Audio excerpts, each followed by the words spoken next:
This episode of the Party Loaded podcast is proudly sponsored by Audible.com. Check out their awesome catalogue of audiobooks with over 180,000 titles to choose from. And be sure to grab a free audiobook on us and support the show by visiting audibletrial.com/endgame. Let's party.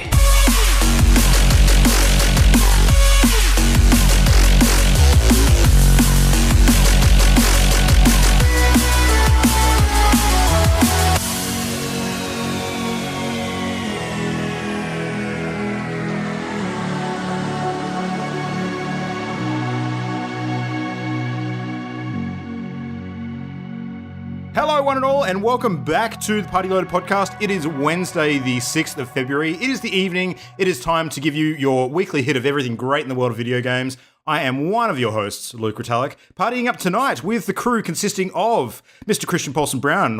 Hello. Yo. Hello, Luke. Yo. I'm going good. How you doing? I didn't ask how you were, but that's fine. No, I know. I just decided to tell you because I'm in that kind of mood. Hello, Game Dad, Matt Diet. What's going on? Hello. I'm doing all right. You actually asked me how I'm doing. I was going to ask you anyway, but I'm definitely going to ask Adrian Chia, how are you going? And welcome back, mister. Howdy, y'all. Who let How this you guy going? back in? Yeah. I didn't want to come back. I got dragged back by my lapel. No. I'm glad to be back. How are you guys? Even Fantasyland has to close its gates at some point. And Yeah, don't remind me. I've already hit the reality wall of being back at work, so I've already had to contend with that this week, which hasn't been fun, to be honest. So, for our loyal listeners, where were you? I actually had a bit of a surprise wedding on January 12th. So we had a housewarming / engagement party, and then we sprung it on, I guess, that we were actually getting married. I knew. Yes, you did know. Yes, Christian. I gave a did little not, speech. and I turned up just in freaking time. You did. In fact, I remember. In fact, Luke, it's burned into my memory that while I was getting married, you were standing in the doorway, and I was pretty much staring at you the entire time because I was trying to get you to look at me so I could acknowledge that I knew you were there, but you never did. It sounds like technically you married Luke. Like by the letter of the law. Yeah. Well, haven't we all in some way? But yeah, so we had a surprise wedding, and it was lovely, and then my now wife Shantae and I jet-setted off to America for just over 2 weeks, and we had our honeymoon there. So Shantae and I are huge Disney fans, so we did the Disney World thing, and we spent 9 days in Orlando. 7 of those days we spent at theme parks, and then we did 5 days in New York, and that was to get my Broadway show fixed, because I'm a huge Broadway nerd. Yeah. And all in all, it was fantastic, and kind of glad to be back, but also already missing the holiday vibe, and yeah, so it was great. Yeah, it really puts the definition of fairy tale wedding down pat when you go to freaking Disneyland for that. So yeah. Disneyland or Disney World? What's the difference? I know one Disney of them's the World. Euro So, thing. Yeah, Disneyland is in California and is the first Disney park. Disney World is in Orlando, and Disney World is actually comprised of 4 Disney parks. Yeah. So, and each of those 4 Disney parks is the size of its own Disneyland. So, and there's like Magic Kingdom, which is a classic Disney. There's an animal themed one. Epcot Center, which is that big golf ball that you see on. Yeah. And the last one was Hollywood Studios. And then there's the 2 Universal Studios as well that has like Harry Potter World and all that. So we did as much of that as we could, and we were exhausted day to day. I remember, for those that count steps, I remember Shantae was saying we were doing something like 25,000 steps a day or something like that. So it was pretty full on, and despite the American food, I still managed to come back without putting on too much weight, I think because of all the walking. So yeah, it was great. Did you get any gaming done, like in transit? I did, yeah. So I was, I went into full preparation mode, and I went to JB Hi-Fi, and I bought like a spare battery and did all the research on the best type of battery to quickly charge your Switch. And then on the 30-plus hour flight to America, I think I picked it up once on the plane and played it for maybe half an hour. That's so typical, though. Like, it so is. And I actually even went and bought 2 Switch titles just for the trip. One was Donkey Kong Country Tropical Freeze, and the other was Captain Toad. And I had intended to, like, because the trip is so long, I was like, I'm going to knock them out, and I'm going to finish both those games. and I barely touched them on the way there. I did get a lot more of them in on the way back, actually, so I managed to play quite a lot of Donkey Kong Country Freeze, Tropical Freeze, but far less of Captain Toad than I thought I would. It just didn't grab me straight away, and being on those flights, I was so tired and exhausted because they were so long and there was no stopovers, really. It was just, heaps of long flying. But I enjoyed my time with them, and I'm actually heading off to Geraldton tomorrow morning for work, so I'll probably be playing them again while I'm away. So nice. I'm looking forward to getting a bit of that in. I actually do have one funny story about the video game related while I was at Disney World. So those 4 parks I mentioned, there is also one other area of Disney World called Disney Springs, and it's a strange sort of hybrid place that is, the best way I can describe it is kind of like Elizabeth Quay in Perth. So it's like a sort of developed kind of urban area with water features and whatnot, except it's the size of a Disney park, and it's just all stores and restaurants and gift shops and that kind of thing. So it itself isn't a Disney park, but it's part of Disney World. And while I was there, they had an entire sort of shop front dedicated to Kingdom Hearts 3. Yeah. Which I thought was really, obviously being related to Disney, but I was just found it really intriguing because when we arrived at Disney Springs, there's a bit of a flyer with a map, and it was billed quite heavily in the advertising of like, come and try Kingdom Hearts 3 before it's released. And I remember walking past the place where everyone was playing it, and I didn't go in because I have no interest in Kingdom Hearts, but I was going to ask about that, actually. I was genuinely curious whether you and Shantae would be interested in that game, given you're massive Disney fans, but no? I played the first one on the PS2, is it? The PS2? Yeah. I think. I played the first one, and that's it. And I haven't played any other Kingdom Hearts titles. And like most people, I think the lore just scares me off it. I kind of don't go in for a lot of that sort of convoluted faffery. I just kind of, would enjoy it if it was a good game. But yeah, I don't know. It just sounds like a headache trying to unravel that ball of yarn. And Christian knows that I choose my animes carefully, pretty much for the same reason. I kind of don't enjoy getting lost in the theatrics of a convoluted plot that's convoluted for the sake, which I feel is what Kingdom Hearts is. So, but it was kind of cool seeing it kind of all on show at a Disney, park, having some sort of video game thing tied in. But that's the only other video game thing I sort of ran into, I think. I think you did well, all things considered. You obviously, focus on your new bride. That is entirely understandable. Yes. Yeah, that was the focus of the trip, I must admit. Yeah. Oh, cool. Gross. You're just jealous I wasn't thinking about you the whole time. Oh, not the whole time. Not the whole time. Like, only in the evenings when I got lonely and cold. That's a different kind of whole time. Anyway, speaking of convoluted faffery, I managed to jump into the second swing on the Anthem demo last weekend. So, which of the 6 million versions of the demo is this? Fuck me, that chart! My God. Obviously that how to play Anthem demo chart has become a very entertaining meme this week, which I thoroughly endorse and support because holy shit, that thing. I jumped in with Jam and our friend Dave, actually, as it turned out. And I got to say that this is a game that playing with friends will definitely help with because of the amount of fun that you have when you actually all take different stuff and complement each other's javelins. So now the thing about the demo that I said last week about, all the technical issues and not being able to get in and the infinite loading screens and all that kind of crap, I'm very pleased to report that I did not have any of those issues this time through. So second beta weekend, from my perspective at least, was much, much better. I actually got a chance to play the game, as it turns out. And when you actually have a chance to play Anthem, it is actually quite a fun ride. I think that the best way to describe it is it's kind of like... I'll talk Warframe because obviously that's what most of us understand. Sorry, Matt, you'll just have to invent this in your head.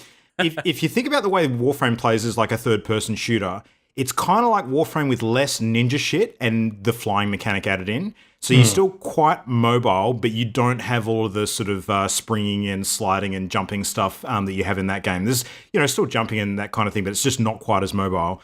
But the flying stuff is actually quite interesting because it's not a given that you can just fly accurately and smoothly. Like, it actually takes a bit of skill to maneuver, which I'm kind of glad for because that means it's going to be a learned skill when you play the game. It's not just instantly jump off the ground and have a bird's eye view to everything, like ignoring all of the terrain. Like it actually takes a bit of skill to maneuver around and get in position to sort of get a good beat on things that you're trying to engage. Because if it was the former, like it was just, jump up and fly on a whim, I think it would be way too easy and eliminate a lot of the challenge that the terrain provides. But as what happened, like a lot of the enemies that I was engaging in the different missions were in areas of terrain where the terrain was quite high as well. So like navigating around it and actually trying to boost into a spot where you were able to like use your height to your advantage and not get sort of pegged at the same time was quite tricky. And as you get shot, it actually you have like a heat mechanic, and as soon as you overheat, you drop anyway. So you don't take falling damage, but you will drop to the ground, and that does stun you for like half a second if you hit really hard. So that can sometimes be the difference between landing hard and just getting shot further or engaged by something on ground level, or getting the hell out of there quickly and sort of evading. So I actually quite like the way they've put it together. It's not immediately obvious how sort of tricky it is, but when you start playing around with it, it flows quite nicely. So, but the whole overheating thing's kind of weird. Like the mechanic in the game is that water actually cools you down, so you can strategically sort of fly along riverbeds and fly through waterfalls and that sort of stuff, and that instantly drops your heat bar down.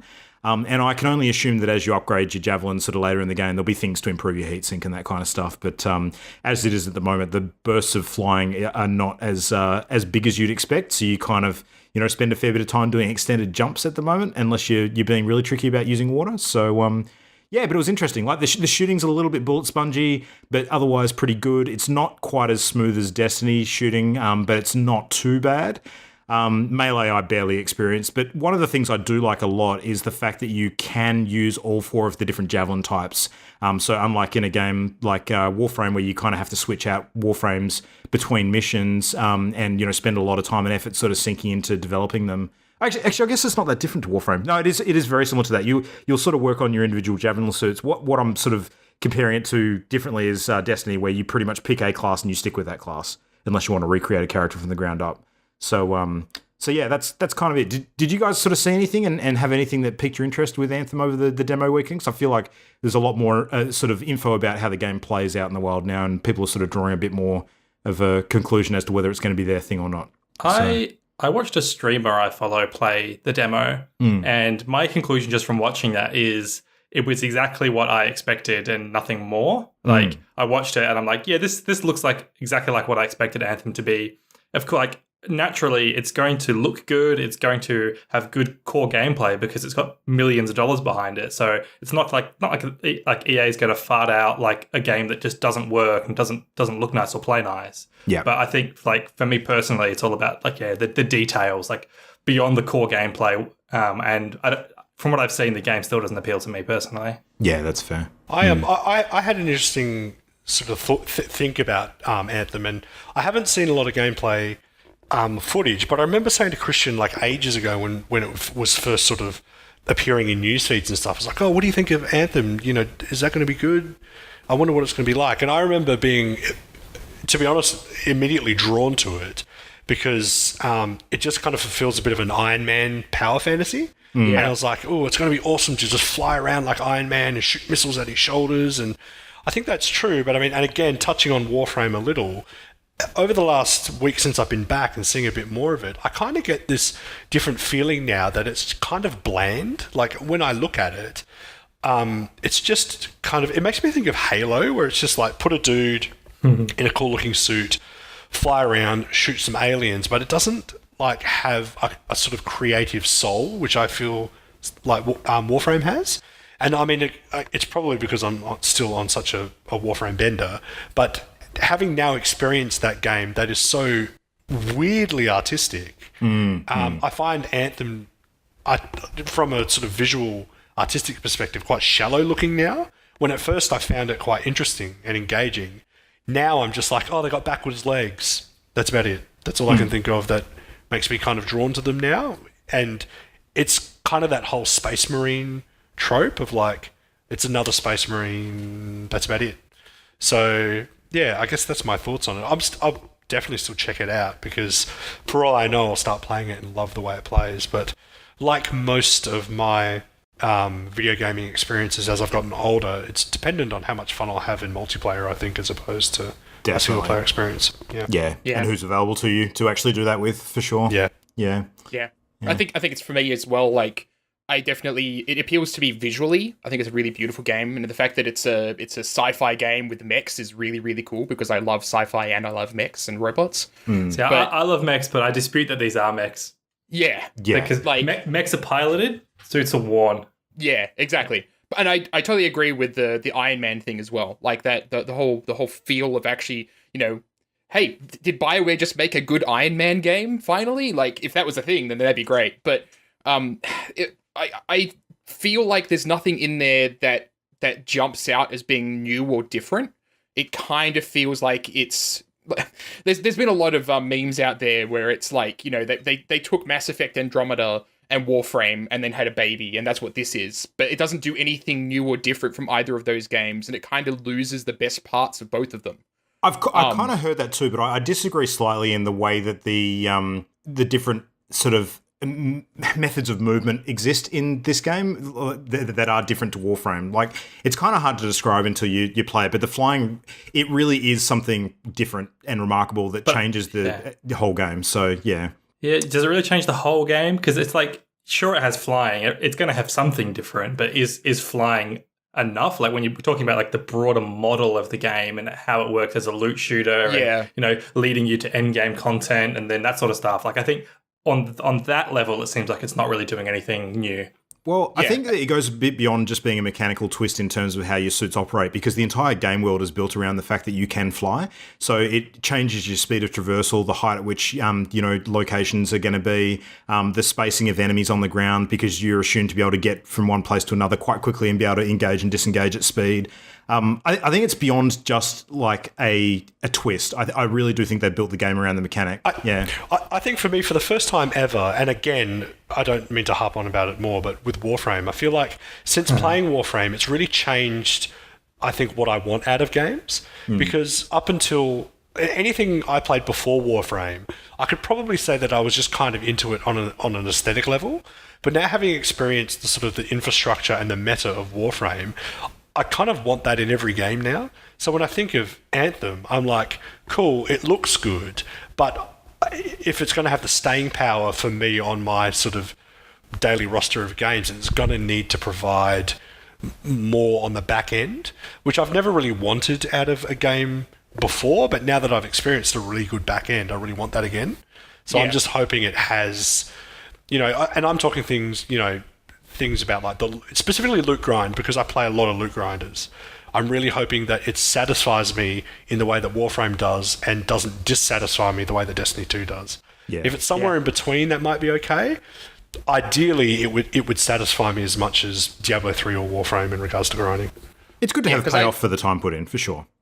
I feel kind of the same way, but rather than being negative about Destiny, Destiny is the game that kind of does that for me. Like, if I wanted to play a game where I could have that kind of loot grindy stuff, I'd go play Destiny, because the superpowers in Destiny are so much fun. And you slap on a really solid first-person shooter on top of that, and it's like, well, why would I go for the mediocre game when I could play Destiny 2? And so that's always kind of a thought in my mind whenever I'm talking to anybody about going and playing another game. Like, you've all tried to get me into Warframe, and I'm like, yeah, but I have friends playing Destiny 2 that I could be playing with right now as well. Yeah, that's fair. And I actually have a character in that I could be progressing. Like, he's not at the level cap and everything. So, like, yeah, there's always that kind of push and pull of which game do you go and invest time into. And my big concern is that, like, there was a missed opportunity in Anthem to not do the cool BioWare RPG stuff. Yeah. It feels like there's only a nod to that in there, and the rest of it is like it's like they've tried to remake Mass Effect Andromeda but taken out all the good role-playing elements, which is really worrying.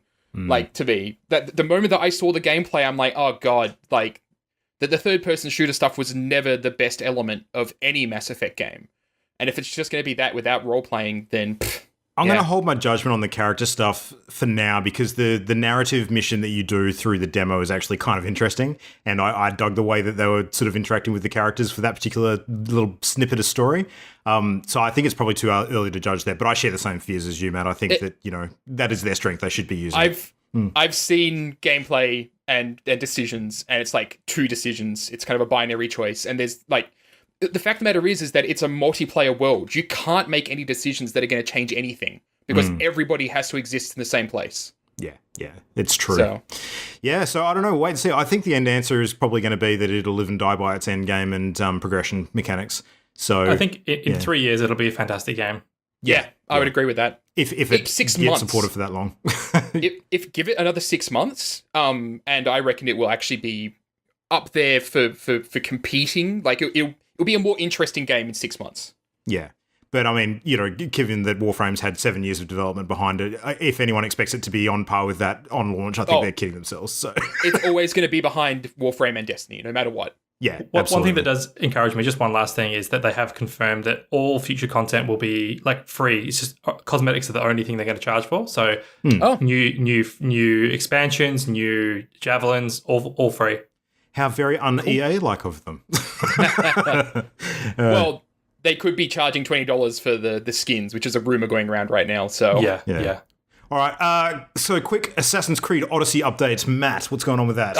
You say quick. Yeah, like, I don't really mean quick, but I've talked a long time about Anthem. So yeah, I will hold myself back. So I was having a lot of issues when I was first starting to play it. I was getting a lot of lockups due to an apparently unfixable texture pop-in problem that a lot of people are getting. When I was running the game at first, I was seeing, how it would run if I had it on Ultra, and I was locked at 60 frames per second, like it never dropped. But every 20 or 30 minutes, I would have the game just lock up, and I wouldn't be able to do anything. I'd have to Alt F4 out of it and restart it. But once I fixed that issue by putting my settings down and started the game up, I've played a lot of Assassin's Creed Odyssey this past week. The last Assassin's Creed game I played and enjoyed would have been, would have probably been like Assassin's Creed 3. Like, I did not enjoy Brotherhood. I don't think I even actually finished it, but I played it. But Odyssey's super interesting. Like, they have this really, really cool chapter-like story structure to it. So by the time you actually get to the end of an area, you've put in a couple of hours in there, you have this kind of this moment where they have a big reveal or a plot twist, and it just makes you go, oh, snap. And suddenly that I'm going to just play for a couple of hours to finish this one area becomes, I want to see where things go from here, and you end up playing for another couple of hours. It's really, really interesting, but they don't designate it as a chapter.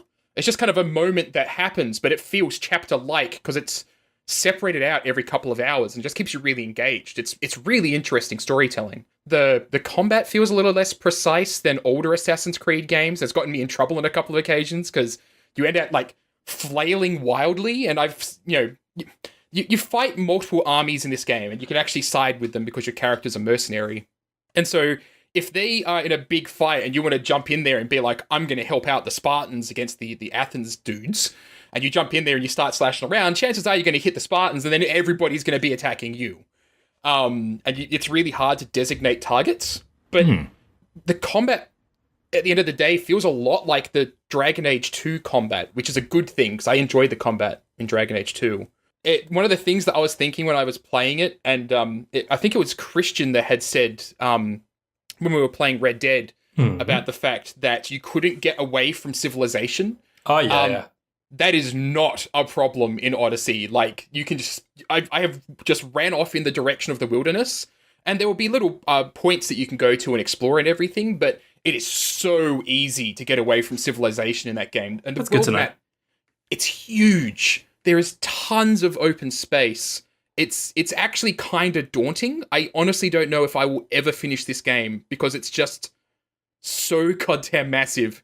And I'm playing it through and I want to go and explore everything and do stuff. And I've been a completionist up to this point before I've just gone, I can't do all of this. Otherwise, I'm going to end up putting something like 120 hours in this game. Yeah, it's just going to be insane. Mr. Stellaris, that's a huge problem for you putting that amount of hours into a game, isn't it? Stellaris, I have 400 odd hours in, but that's over the course of years.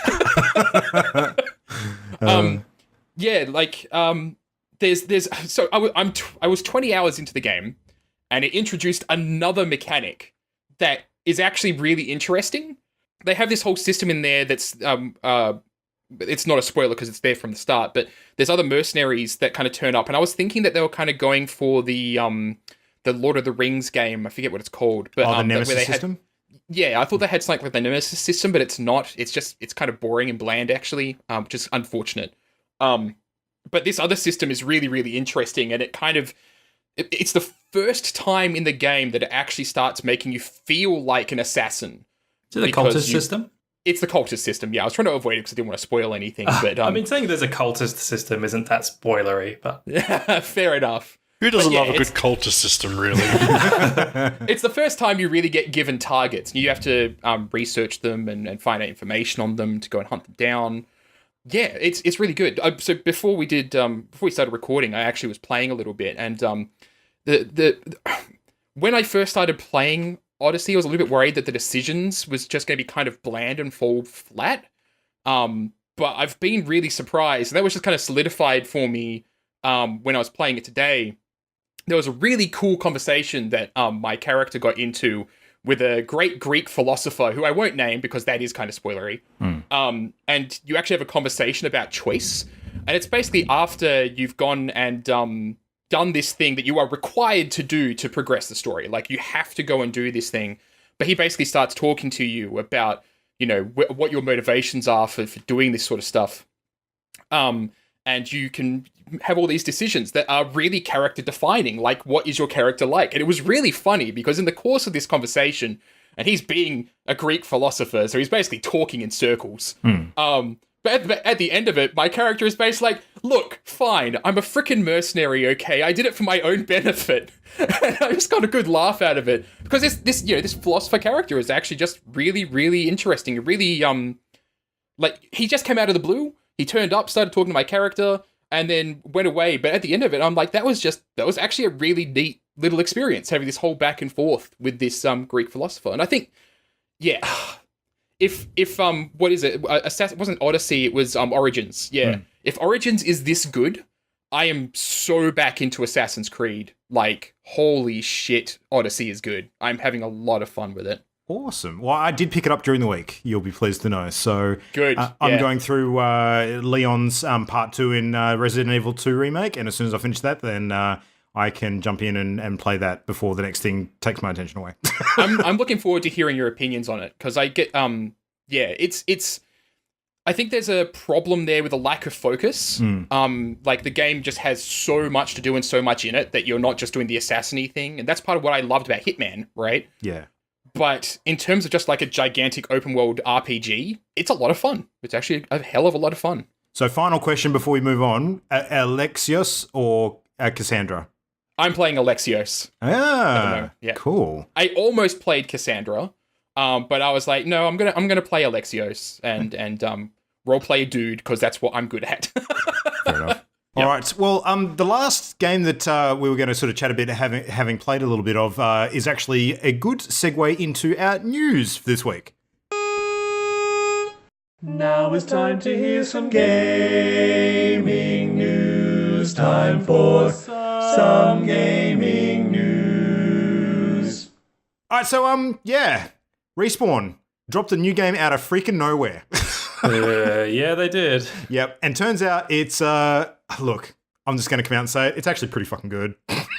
So, Apex Legends. Apparently, this is going to be their big release in place of any new entry in the Titanfall franchise, which makes a few people super, super sad. So makes me super, super sad. Yeah. So don't get ahead of yourself, because there's a lot of theories going on right now, because they said there won't be a Titanfall FPS. So there may still be another Titanfall game out of them this year, but it just won't be an FPS title. It'll be a mobile game.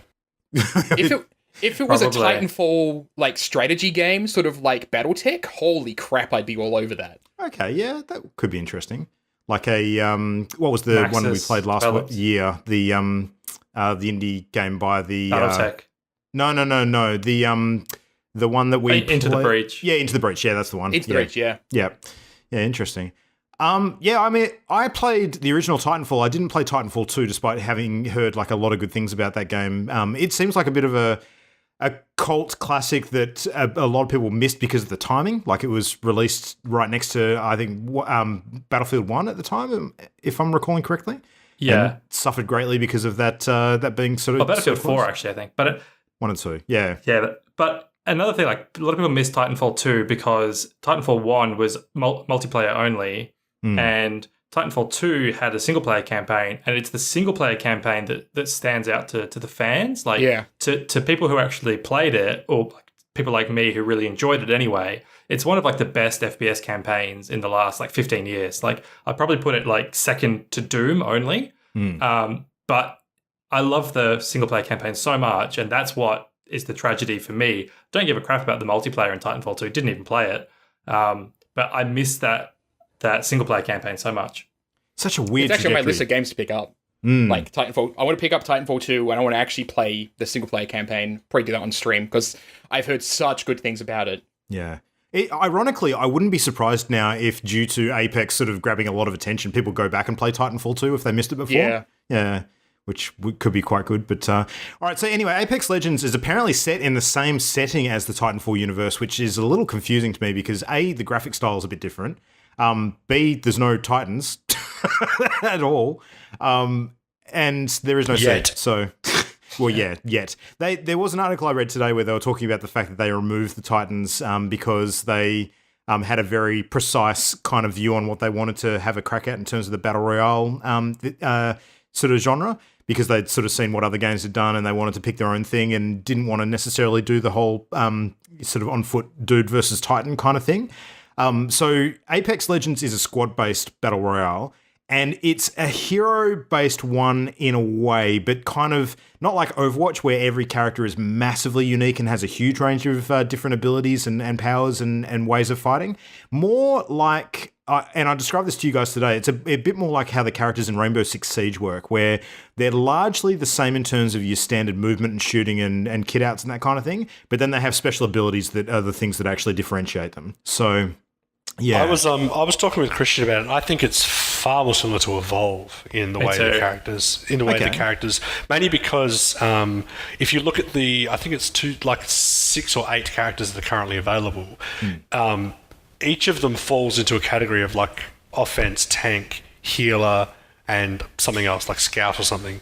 And that's almost identical to Evolve. So did you guys play Evolve at all, Matt and Luke? I didn't, unfortunately. No. I sunk like something over 200 hours into Evolve. I played a lot of Evolve. Wow. And it feels very similar. And even the character designs are kind of similar. There's a robot. There's like a medic chick. I mean, that's kind of general, but it feels kind of similar to that in the way the characters are designed, and the fact that they all fall into one of 4 kind of categories. And then when you go into the game, you kind of want to balance your squad by having like a character from each of those categories to kind of balance each other out.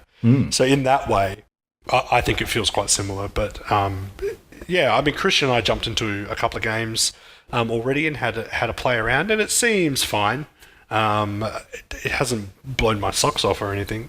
And having played also a lot of Fortnite, I'd forgotten that I am familiar with the Battle Royale formula. So sort of playing it, I was like, oh yeah, okay, now we're getting into the same kind of thing that you know, a lot of Battle Royales are putting on the table now. So I was trying to figure out what the hook is. Like, what is the gimmick? What is the hook that's really going to sort of get people into it and get people motivated to play it, other than the fact that it's not Fortnite? Because I'm sure it will have a boost because it's new and it's not Fortnite, and people that are maybe getting a bit tired of Fortnite are going to want to try something familiar but new. But at this stage, I haven't seen anything that stands out to me as sort of setting it apart enough. Then again, you know, I'm not an expert when it comes to the longevity of video games. From what I've played, it's mostly the character powers and quality of life improvements. So, like, Apex Legends has the when you jump from the dropship, you're paired up with your other squad members together, and so you don't have to kind of worry about communicating where you're going to go, because the other 2 players will just automatically be following the drop leader. And the pinging system is very detailed. So that's great. Yeah, so you can ping like a location you want to move to, ping where an enemy is. If you ping an item, it'll tell the other players, hey, there's like this gun over here. when you go to pick that gun up, if you ping it, then you'll thank the person who pointed it out. So I think that they know that because it is a trio only game, there's nowhere to play solo. They've put in a lot of communication features that don't rely on voice chat, because they know that a lot of people aren't going to be using voice chat, but they still want to be able to encourage people to be social and communicate with their squad mates. And that even goes further into like I think it's unique for a Battle Royale where you can actually bring dead players back. So when one of your squad mates dies, if you make it to their corpse in time, you can like take a little token off their corpse. And then on the map, there are certain locations that if you bring that token to and like cash it in, your dead teammate will actually jump back in as if they've just arrived fresh from the ship again. That seems to be quite rare, but it's the sort of thing that will definitely be happening in very coordinated teams of people that actually sort of know each other and are using voice chat. Random people online aren't going to give a shit about you. They're not going to waste their time risking their own life to revive you, but your friends will, and that's cool. Yeah, I really like that. I think that's a great mechanic that deals with one of the problems that I've got with team-based battle royales as it is, because there's nothing I hate more than playing like PUBG, for instance, with a couple of friends, and then just out of nowhere, like a freak accident, getting clipped early on, and then going on and watching your teammates play for the next 10, 15 minutes without you. Absolutely. Yeah, it's frustrating. They've been very smart about that, and they know that that's a problem, and they've tried to make this game like more quality of life, better, smoother experience. And I do think it does that. Yeah. I think for me as well, like, so I haven't played PlayerUnknown's Battlegrounds, I haven't played Fortnite, because neither of them really interest me. Like, PUBG is just kind of this game that's just like, okay, it just looks like a typical military shooter type thing, only it's mercenaries or something. It's the Dude Bro Battle Royale. Yeah. And then you have Fortnite, which is just like, we're incredibly silly and over the top, and it's like the teenagers game. But then Apex Legends, gets announced and everything, and I'm like, I'm not really interested in a Battle Royale. And then I watched that trailer, and it feels a lot like, I have compared it to Overwatch, but not because of the abilities, but rather because the characters actually have personalities. Yeah. And that's way more interesting to me than, playing something like Fortnite or PUBG, where it's just, there's a bit more depth to it in terms of the universe that you are going and playing in. That's the impression I kind of get. That's part of the reason why I'm interested. On that note, I feel that they don't have enough personality. From what I've seen so far, it feels, when like Overwatch came out, and then you started seeing, like, in the time after that, little snippets of like bootleg Chinese versions of Overwatch. Paladins. Paladins, and yeah.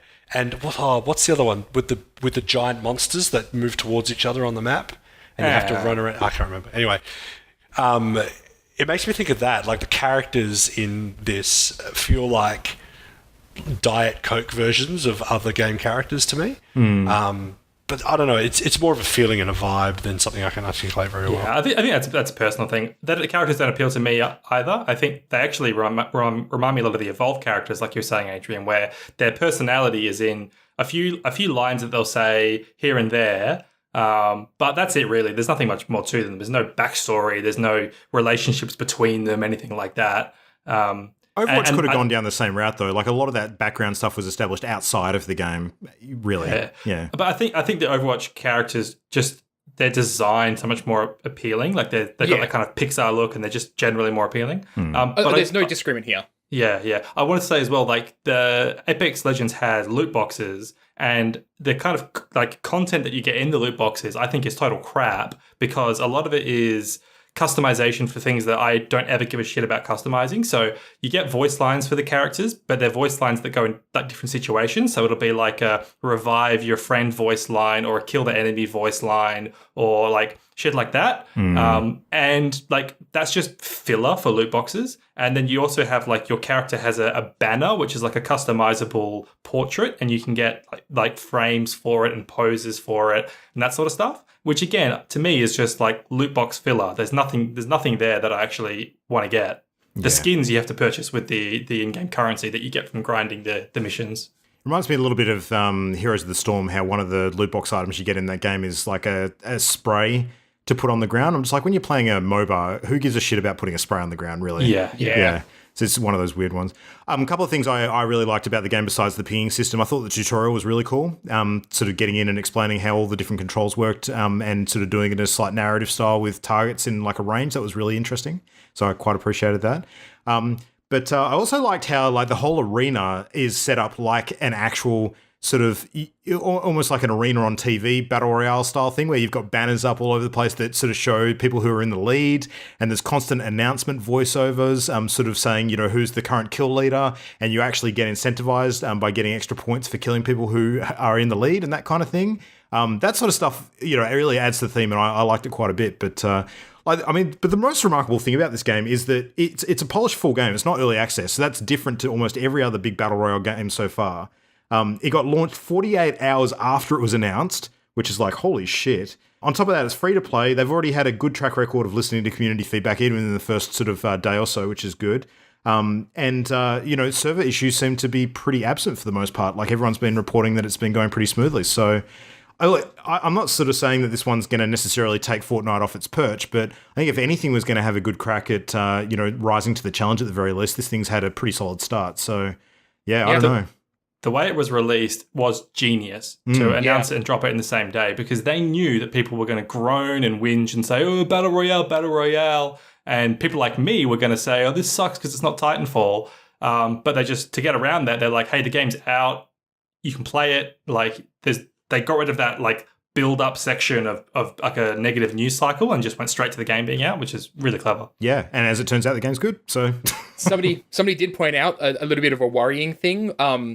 In a couple of weeks, the Battlefield Battle Royale mode comes out, which hopefully means that they aren't just going to go and pull another bullshit thing on them like what they did with Titanfall 2, where that would actually draw away players, but I don't think that'll happen. Like, the response to it's been so positive. I think it'll happen in the reverse. Battlefield will be the one that suffers. Yeah. Totally agree. And EA actually put out a financial statement today saying that Battlefield they underperformed for their sales targets, and they blame it on not having a Battle Royale at launch. Yep. Surprise. Anyway. I'm waiting for the Super Mario Battle Royale. That's really going to engage me, I think. All right, Super Mario Royale. We should probably move on. Apex is going to probably occupy a bit of conversation for weeks to come, so we'll see after a bit more time. Yeah. Well, speaking of stuff in weeks to come, so Xbox Live in a bit of news. So it's coming to iOS, Android, and Switch.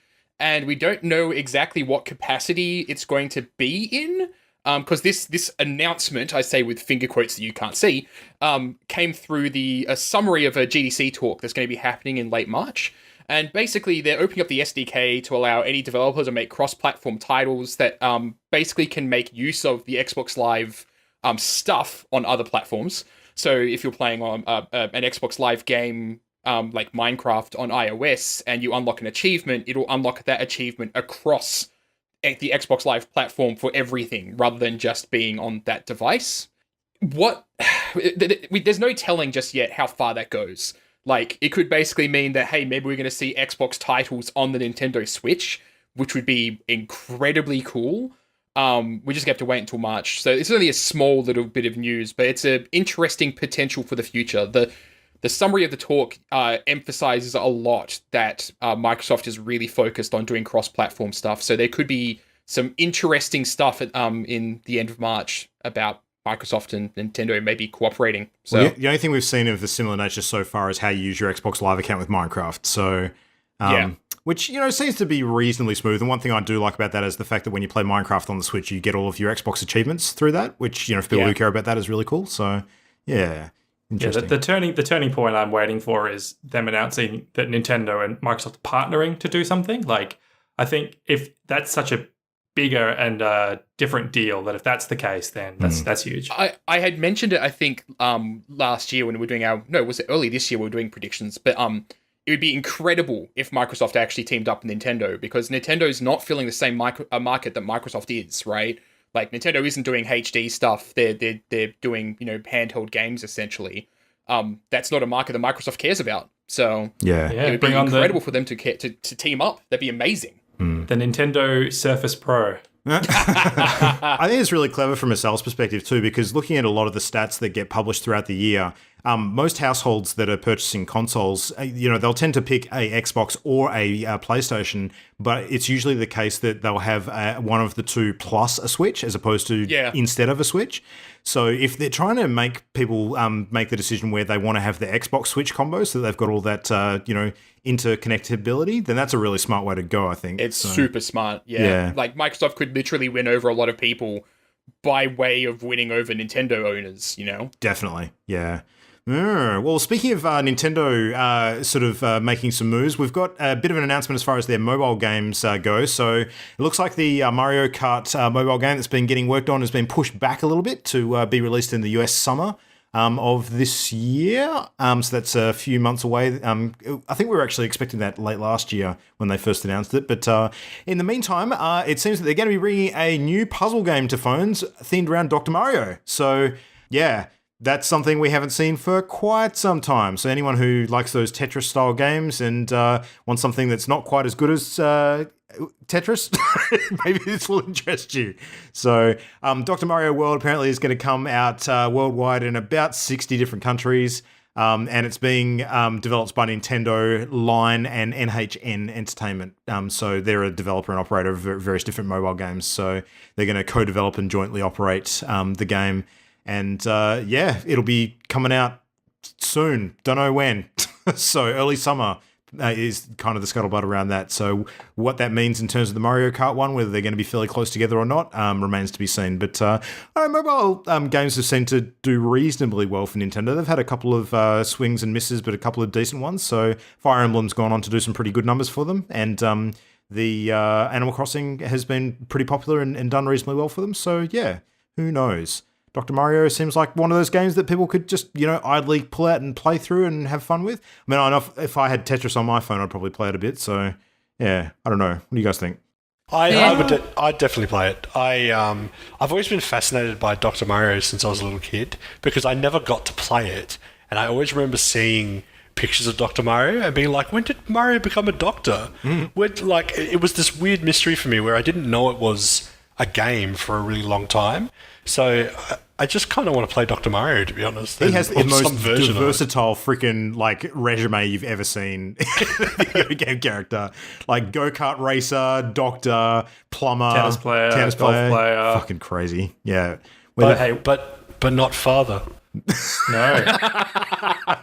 So sad. Put his career first. When they have Dr. Robotnik's Mean Bean Machine on mobile. I loved that game. Yeah. I will play that. I don't care about Dr. Mario, but I'd play that. Yeah.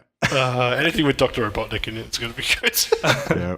All right, well, in other slightly weirder news, Fortnite did a fun thing this week where they actually held it was a really weird thing. They held a live concert inside the game. So a DJ and electronic dance artist by the name of Marshmello actually held it within Fortnite at one of the sort of venues in the game. So the concert lasted for about 10 minutes and it had a whole bunch of different songs. But yeah, the songs were blasted in through the in-game audio, and they removed all of the other sort of player sound so that people could listen to the music sort of impacted by the other sort of game stuff. And Marshmello himself was actually in-game during the concert up on stage, and they had an avatar which had apparently been mocapped with like his entire set, so it was a bit different to all the other game sprites, and a whole bunch of dances and synced with the actual movements that he would have performed in a studio. So and there was a whole bunch of in-game events that occurred throughout the concert. So there was like a thing where big yellow balls sort of dropped down from the sky, and players got sent into zero gravity and just sorts of wacky shit. So then once it was over, everyone who attended the concert was just teleported into the air and then got back to killing each other again. So it's just such a cool, like, never done before, new ground. Hey, I've got all right. Sorry to interrupt, but I've got to call out Marshmello on some bullshit. All right, because this dude jumps on Twitter and he says, like, we did it, the first ever in-game concert. And that is just bullshit. Okay. All right. Counterpoint, Hatsune Miku in 2009 did a concert in PlayStation Home. All right. She was first. Marshmello can fuck off. Christian laying down the important facts. That's right. Yeah. Okay. So the technical nature of the timing aside, he did get an audience of about 10 million by all reports. So that's not I bad. realise there is one vast, distinct difference between Hatsune Miku and this Are marshmallow. you going to say Hatsune Miku's not real? Exactly. La, la, la, la, la. I'm not listening. She's real enough for your 6-foot body pillow, isn't she, Christian? That's right. All right. Anyway, so let's call it quits on news topics there. No, I've got a couple more things I'll just quickly run through. Sorry. No, let's it call about it quits Hatsune there. We don't Miku want to again? talk about weeb shit. All right, go Christian. No, while you've got my weeb blood up now, all right? So All right. I'm just going to quickly say there was some news for Final Fantasy XIV, the MMO Final Fantasy game, announced a new partnership with Nier Automata. So they're doing a new, there's a 3-segment raid. I don't know exactly how Final Fantasy XIV works, but apparently they've got these story drops that happen every now and then. And the new one is Nier Automata themed, which I think is super cool. And in the future may actually tempt me to play Final Fantasy XIV. I'll Also do wanted that. to yeah, that'd be cool. Also wanted to quickly mention that Grand Blue Fantasy, which is like a 3D character action game that was announced by Cygames, but originally they were partnering with Platinum Games, who make the best action combat games in the world, like Bayonetta and Vanquish and stuff like that. But Platinum is no longer involved. Now, Platinum put out a statement that basically made it sound like the work that they were doing on the game is already completed. So it might be that they're just no longer working on it, but they are using the action system that they developed for it, which would be awesome. And hopefully that's the case. And the third thing is, this is news is maybe about a week old now, but there was a demo for, a trailer for Dragon Ball Z Project Z, which is a new open world RPG Dragon Ball game by Bandai Namco and CyberConnect. So that is something to keep an eye on too. Must admit, when I saw that announcement, I first thought it was going to be like a pen and paper RPG system for Dragon Ball, but no, apparently not. So yeah. Cool. Yes, that's me. All right. Well, it's not just you because, as it turns out, this week, of course, is the first Wednesday of the month. So we're going to be doing our Party Game of the Month segment. And it turns out that our game tonight is, in fact, a suggestion that was made by Christian. So your job's not over tonight, mate. Tell us what we were playing. I'll pick up exactly where I left off. Yeah. Okay, so we played Domina. Now, a little background. This game, I'm kind of shielding myself from. I have no idea what your opinions are, but this wasn't a game recommendation by me necessarily because I'd never played the game. All I knew was that it was Roman themed, and I'm a freaking history nerd, and I just saw a game that was Roman themed, and I was like, oh hell yeah, I want to put this on the list. But yeah, so it was $14.50 on Steam at the moment, but I think we might have got lucky and got it on sale. The dev is called Dolphin Barn. It actually released last year in April.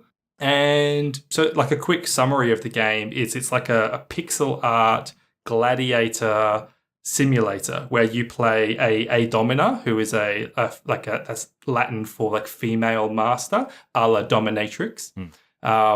And you manage a stable of gladiators, and there's a ticking clock system where the days progress and you tell your gladiators to train in particular styles, you feed them and spend some money upgrading their equipment, and then on a sort of calendar schedule there will be a gladiator match, and then you need to allocate a certain number of gladiators based on the randomly generated requirements of the match, and then they duke it out to the death with some enemies.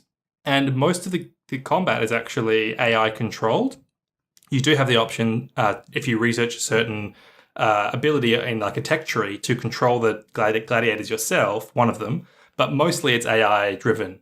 And then they win or lose. You go back to the sim side of it. There's a few little extra things you can do, like upgrading your actual house. You can build new features that give you more food a day or silly things like that.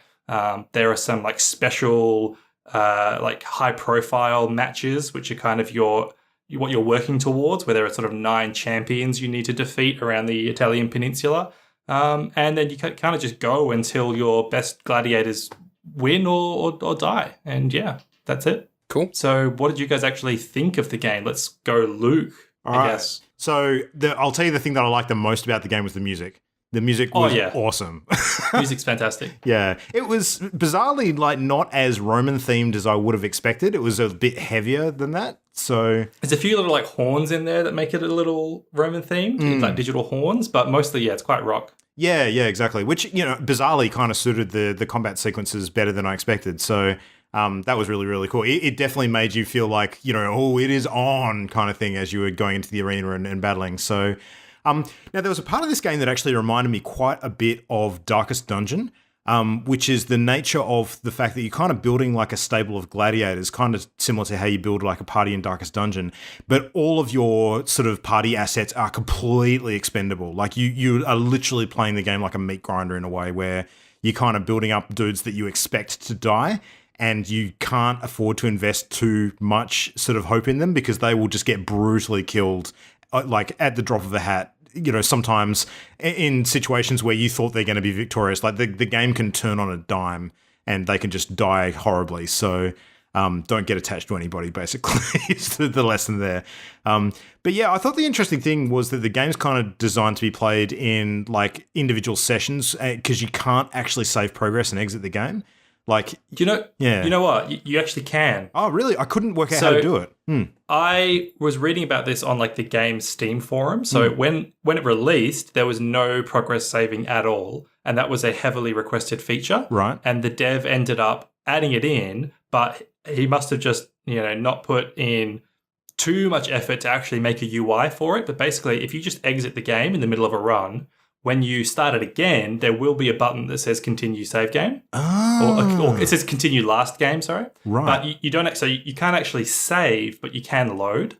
Okay, well, that's good to know because I was looking everywhere for a save feature and I couldn't see one. So I didn't even attempt to do that. Okay, cool.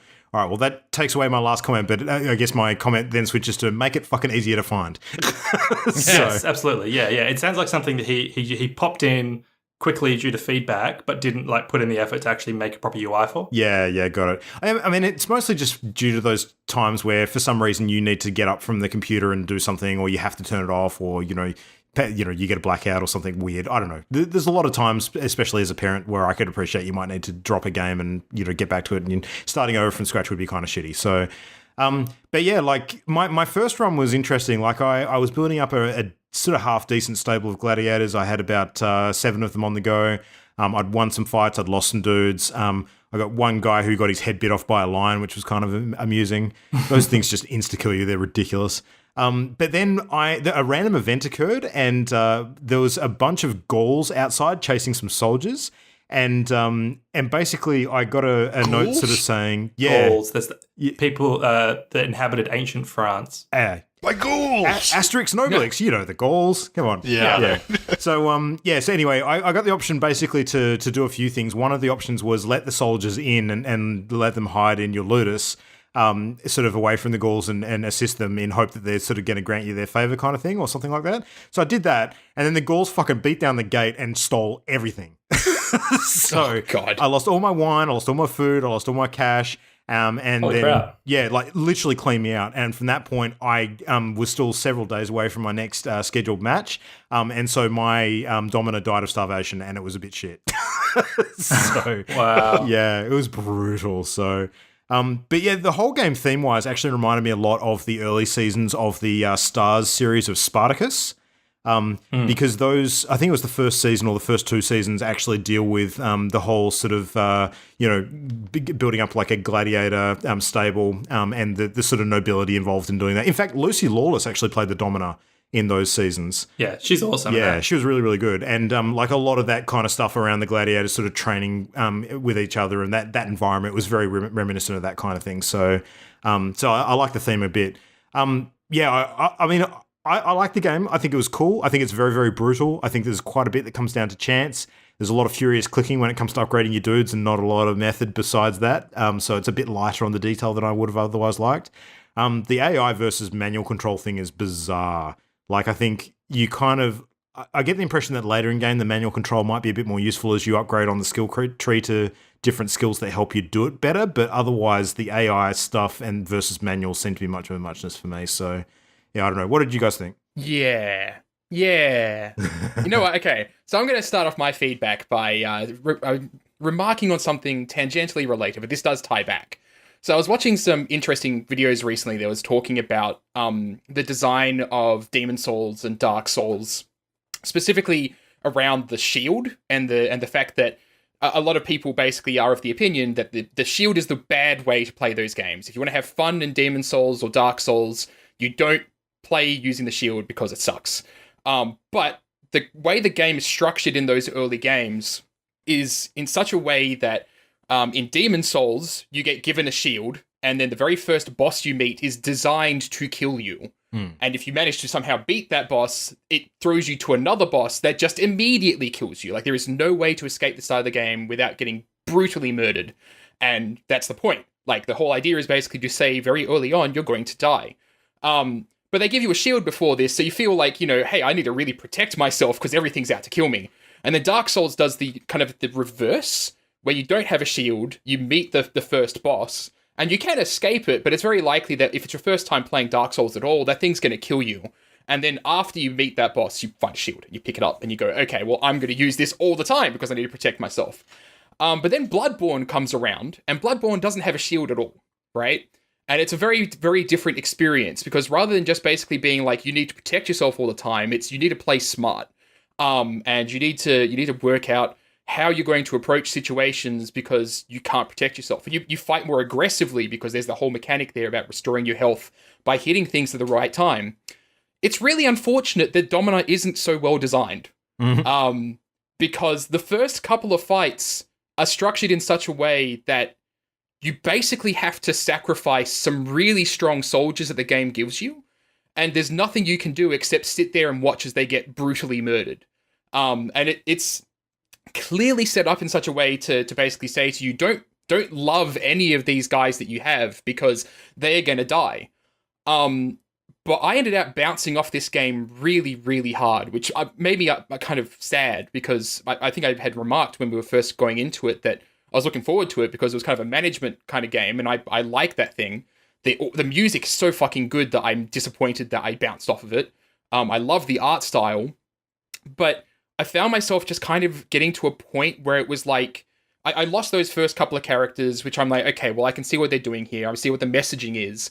But then in every subsequent fight, when I thought that my character had a chance of winning and they got defeated, or I'd take control of them thinking that that would help me to win, and then I got defeated. And it's just like, is the game being a dick like it was at the start? Or am I sucking at it? Like, which one is it, right? And certainly having heard your story now, Luke, I think that the thing is, the game's a dick. And I just don't find that really fun to play at all. Like, I don't play games to have games be a dick to me. If I wanted somebody to be a dick to me, I'd be on the podcast more often with Adrian. That's because you called Halo trash. But yeah, no, I'm really disappointed. Like, there's so much about this game that makes me want to love it because it has so many parts of what I like, but I genuinely cannot tell when I'm sucking at it or it's being mean. Like, I really cannot tell. Maybe that's you really just bad. suck.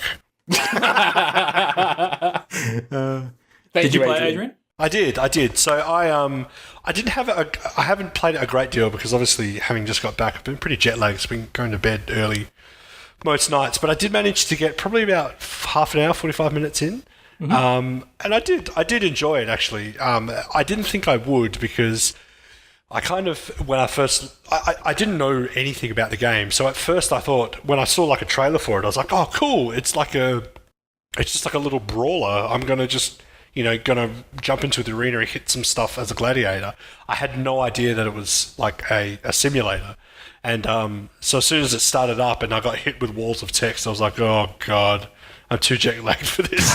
But then once I started playing it, I was like, okay, actually, I kind of like this. And there's certain elements that I quite enjoy. And there's sort of the roguelite kind of vibe of permadeath and that kind of thing, which I enjoyed too. Funnily enough, the one thing I just kept thinking while I was playing it was about you, Christian, because every time text appeared with a Latin word in it, I was like, I bet Christian knows what that is. I bet Christian knows what that is. I bet Christian could talk for 2.5 hours about what that is. Oh yeah. So that was what I found most interesting about it. But I got the feeling while I was playing it that at any moment I could have opened up a wiki and probably researched how to play the game properly, but I didn't have a lot of time, so I just kind of did as much as I could with the time I had, and kind of came out of it feeling the same way as Matt, I think, where there were multiple times where I was like, oh yeah, through sheer numbers alone, that gladiator looks like it should win. Oh no, it's dead. Okay, well I guess I'll go back to micromanaging. Oh, they're all dead. So, yeah. But I fully understand that comes right down to, I think, my lack of understanding of the mechanics of the game. To be more fair, than anything else. The game does not explain any of the stats. I think that if you were to play it well, you would have to go and read a wiki. There is not any really good explanation for how to do anything. It just kind of dumps you in and then kills a bunch of your dudes. And it's like, have fun, bitch. I was like, well, okay, I'm going to uninstall this now. Yeah, that was going to be one of the big things I brought up, is I feel like the game has a lot of stuff that's not explained very well. And like you say, there are a lot of stats, and then you've got things like the different kinds of training where, you prioritize different, forms of training, and then they've got their morale, and you can reward them with wine, or you can free them. What did that do? Yeah, and that's the thing. I was giving them money and wine, and they didn't seem to give a shit at all. I think, that just improves their morale. But I played maybe 2.5 hours, and the morale never really seemed to matter to anything other than I think it's different for different gladiators. Like, I think it's actually random. Like, some of them are motivated by different things, and you have to work out what it is. That was my impression. My understanding was that gladiators that won a lot of fights would gradually start to expect more, or expect their freedom. Yes, and you could bribe them with money and wine to stick around. But everybody died so much that never becomes a problem. It's technically a form of freedom, so they got what they wanted. I did have that a couple of times where my top gladiators were like, "Can I be free now?" And I was just like, "No," because why would I say yes? Like, why? Like, honestly.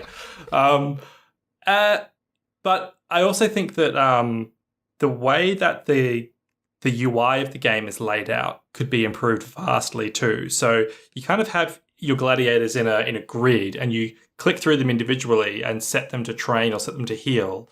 But I kept finding it really annoying having to scroll through them, checking who's doing what all the time. And if there'd been like a table that you could sort by my gladiators with the highest level, sort by my gladiators with the most wins, that sort of thing.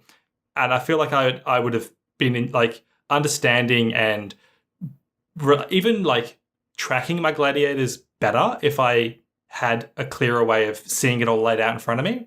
And I just kind of felt like I was clicking, telling them to always train, just train. And then I realized that you've got your slave master guy, and you can just tell him to make them automatically train.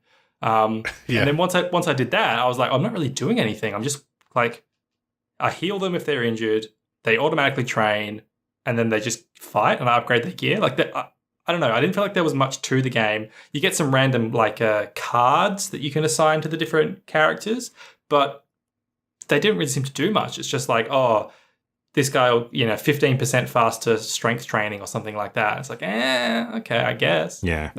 He just goes and dies, and it doesn't matter anyway.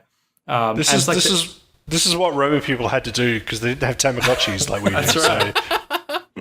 And it's there's these two little NPCs that hang out too. There's the legate and some other person, some business guy, and you can bribe them and ask them to be a patron to one of your gladiators.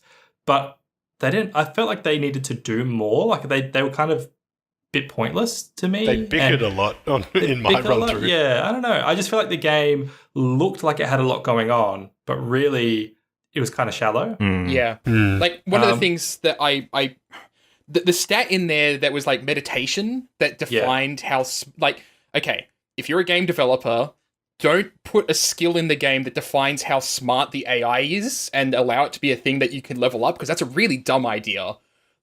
some of the most frustrating fights are like, yeah, my guy is super strong, but I haven't invested the time into making him not a dumbass. And so he's just got into this fight and he should rightfully kick this other guy's ass. But because I'm not controlling him, he's just got completely brutally murdered. And like, there's nothing I can do because I've just set everything to automatically train. Just trips over his own net and impales himself on his own spear.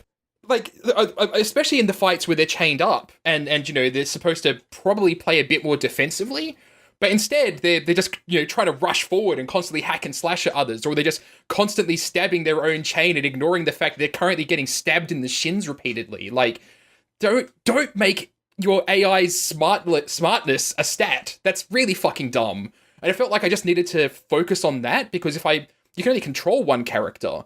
And if you're in a group fight, that means you need your other people to be smart enough to not go and fall on their own swords. And it's just like, because there's no scale, you don't know, okay, is a 3 a decently smart, or is it they're currently drooling in the backyard? Like, which one is it, right? It's all relative, though, isn't it? I did read on the game forums, though, that people said, like, you just have to max that stat. Like, that the AI is, like, the most important thing for them. But that isn't readily obvious, and it seems kind of pointless. Like, why have agility and strength and defense and whatever when AI is just the most important thing? Yeah, like, exactly. Yeah. Small thing that annoyed me. I found the font hard to read. Yeah. I think they were trying to do like a pixel arty type font that just kind of, matched that aesthetic, but also was not great on the eyes. So, yeah. I also... like I mentioned at the top of the segment that it has a time system that automatically counts down. You can pause it. It reminds me a lot of Cultist Simulator in that way. Definitely. Yeah. But I found out that when the game launched, you couldn't pause it. And that would have been so much more frustrating because people were, you'd stress out always thinking like, am I wasting my time? Blah, blah, blah, blah, blah. But I actually think the game would be better if it was more turn-based, where like training takes 4 turns or like 4 hours and you allocate things that the characters are going to do and then like go to the next day, that sort of thing. Yeah. I feel like having the countdown system kind of felt a bit pointless to me. I don't know. That's kind of like XCOM, when like while you're base building and like you can only build a certain number of things and research a certain number of things before the next alien invasion. Yeah. Or like even just a visible scale as to what their skill kind of represents. Like I'm thinking of like Game Dev Tycoon did a really good job that, if you leveled your character up another point in audio, it was fairly visible the effect that had when they went and worked on audio in another game, right? Like that whereas here, like you level up strength, then it's like I have no idea what that's just done. Yeah. I have no idea of the impact. They could have like bracketed the stats. So if their strength 0 to 5, then there's a little word, like they're called a wimp for strength. And then they're like a weakling or whatever. And then, eventually they're like a titan. And you could actually have like a little word descriptor that you could understand to communicate, how strong they are, what their defense is like, how quick they are. But I would only know the scale if I went and looked up at the scale on the wiki. Like it just does not exist in the game. Yeah. One other little touch that I did like, though, was if your gladiator happens to get disarmed in the arena, like the crowd starts throwing in random weapons that they can pick up. That was kind of cool. The arena section is the best part of the game. Like, if it was just a matter of you have these gladiators, don't give a shit about their stats, and you just got to fight in the arena, and kind of manage their health or whatever as the outside thing, rather than worrying about training with these completely opaque stats, that would actually be a lot of fun, because the arena is where you get the kick-ass fucking music. You get actually a really cool looking battle system that if they could put more effort into the battle system rather than this weird leveling up system, I reckon the game would be fucking great. But yeah, it's just kind of lacking with the management section of it. It's really unfortunate. Yeah. You can tell they know the music is good, because when you press escape, you get settings, exit, and buy soundtrack. Nice. Well, I know what I'm doing. Yeah. Well, Christian, I would make, like, after our sort of, take on this game, I'm going to make you a recommendation if you're into the whole sort of, Roman vibe when it comes to games. I think if you want to have a simulator of what it's like to run a gladiatorial sort of empire like this, your best bet is, in fact, a board game, and you should pick up the Spartacus board game based on the TV series. It is fucking awesome. So I will look into that. Yeah, it's kind of like all of the stuff that you enjoy about this game, but done much, much better. And it's probably one of my favorite board games of all time. So yeah, cool. Very, very cool. Just play Pokemon. It's basically the same thing. Yeah. Human Pokemon. Let's go to get some closing thoughts then. So Matt, some closing thoughts? There's a lot of potential in it. I'm super impressed with the fact that the dev has constantly done updates on the game since it's come out. Like, he's clearly very passionate about the project, and like it has very, very good reviews online. So just because it's not the game for me, doesn't mean I don't think it's the game for you. I think it's worth playing alone for listening to the soundtrack. Just keep on throwing people in the arena and letting them die. Don't give a shit about whether or not they live. Just listen to the music because it's fucking awesome. Yeah, there's a lot of potential there, but I think that they need to get rid of the management part of the game, basically, or at least simplify the management part down from what it currently is, because it seems like a lot of complexity that isn't actually complex at all. And they could simplify that and make it way more accessible for people. Yeah, that's my thought. Adrian? I like it. I just didn't spend enough time with it. And although it might break your heart, I don't find the Roman aesthetic too engaging. If it was like alien crab people, then it might like engage me a bit more in that regard. But overall, there are elements of it that, like, I certainly didn't sit down with it like I did with the Cultist Simulator and be like, this is crap. Like, at least I'd sort of got into the rhythm a little bit and I was like, okay, I can see myself enjoying this. But it is the type of game where, for me personally, I need to be in a very specific state of mind to enjoy. It's probably not the kind of game that I could just pick up at any time and play and enjoy it. I'd have to be, looking for something specifically like what it is. And Luke? I enjoyed it. I think that it's not generally my kind of game, but I did enjoy my time with it. I could see myself getting bored of it quite quickly, though, if I'm being fair. But love the music, the aesthetics visually, the art style with the pixel graphics was quite cool. I liked the theme, like in general, what they tried to do with it. I thought was kind of cool. But yeah, the mechanics are largely what let it down, if it was anything. But I mean, that said, if you enjoy management sims and you also want games that you can consume in bite-sized chunks, unlike some of the other management sims out there that really require a big commitment to sort of a long-running game, I think this one could be worth checking out. Is it worth $14.50 Australian? I think that's really going to depend on whether you like this type of game or not. I don't think being a fan of Roman sort of themes and culture is going to be the deciding point. I think it's more the style of game that would be the deciding point. But yeah, no, it was decent enough, I felt. Yeah. My final thoughts would be that the game is fine. Like, it's a perfectly serviceable game. It's kind of achieving what it sets out to do, even though it's not incredibly clear at communicating things to the player. But I think that it's a decent package. I love me a good package. And you like a good back end, is what I hear. I do, yeah. But I was disappointed by it overall because I was so excited by the theme of it, and I found the gameplay itself didn't really grab me, and I found it a little frustrating at times. So yeah, I would recommend it if it was on like sale. Like I think it was really cheap when I got it, like $5. I'd definitely pick it up for $5, spend an hour or two with it, and have you feel, and then move on. But so yeah, it's fine. Yeah. Oh, fair enough. All right, well, as it happens, we're going to give away a copy of it. So now, we usually do this before we start doing the segment, but we haven't tonight, so I'm just going to sort of take it upon myself to roll for the winner out of the people who we've got who have entered.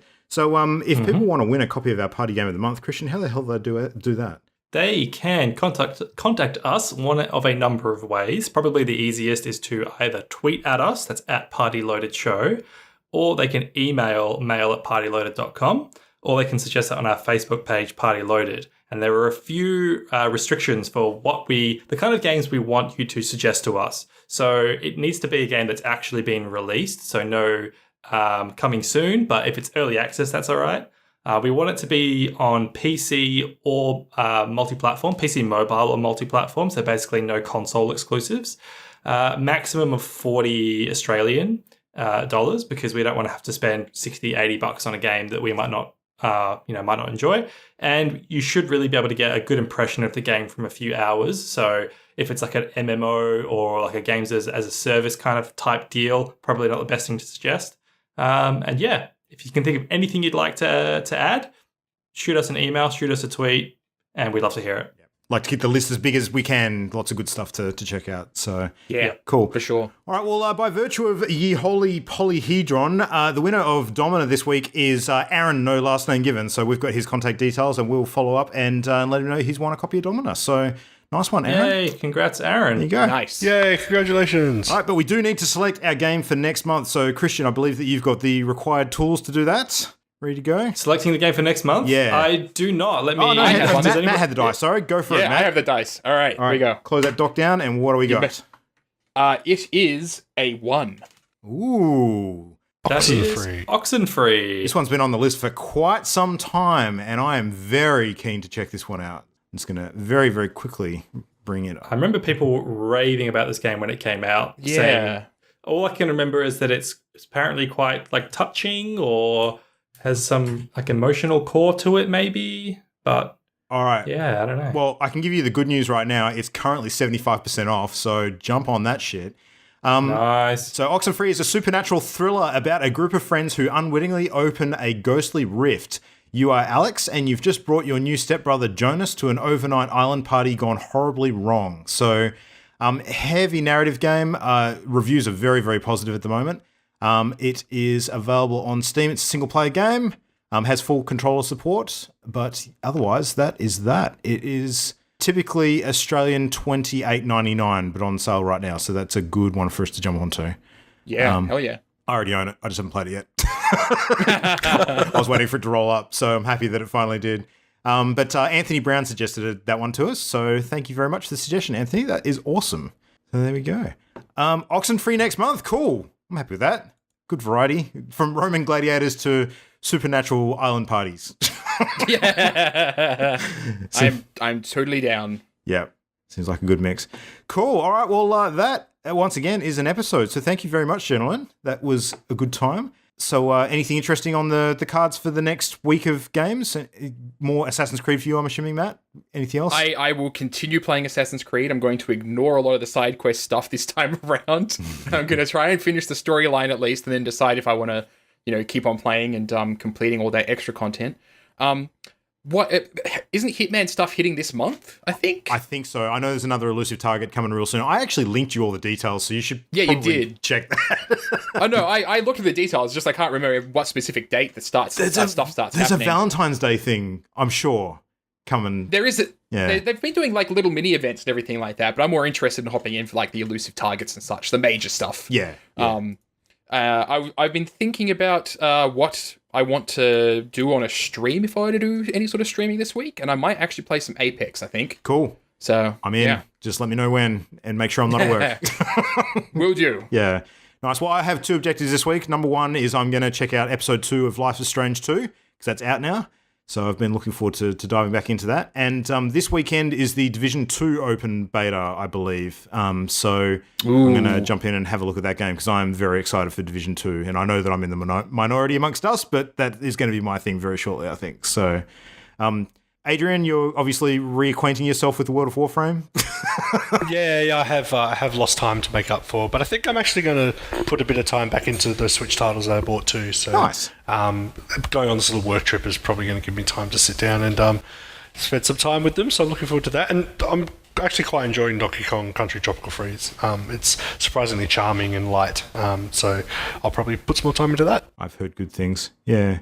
Well, Christian, how about yourself? I will play a bit more Apex just to kind of have my fill of it. I don't think it's going to be a game that sticks with me for a long time, but I can see myself playing it for a few weeks more as long as I'm playing with friends. So we'll get to find out if, in the next month or so, it ends up being, as far as the Battle Royale world is concerned, if it's the new Apex Predator on the block. Take the throne of the others, yeah. Who knows? Who knows? Until they have Marshmallow concerts, I don't think we can truly tell. Yeah. All right. Well, anyway, everybody else, thank you very much for listening. You can grab us at all the usual places that Christian has mentioned, on the Twitters, on the Facebooks. Check out our parent site at channelengate.com. But we'll be back again in 7 days with some more sort of fun game stuff to talk about. Until then, thank you very much for listening, and good night. Good night. Bye-bye. The Party Loaded podcast is a Channel Endgame production. For this and more great gaming content, bookmark channelendgame.com.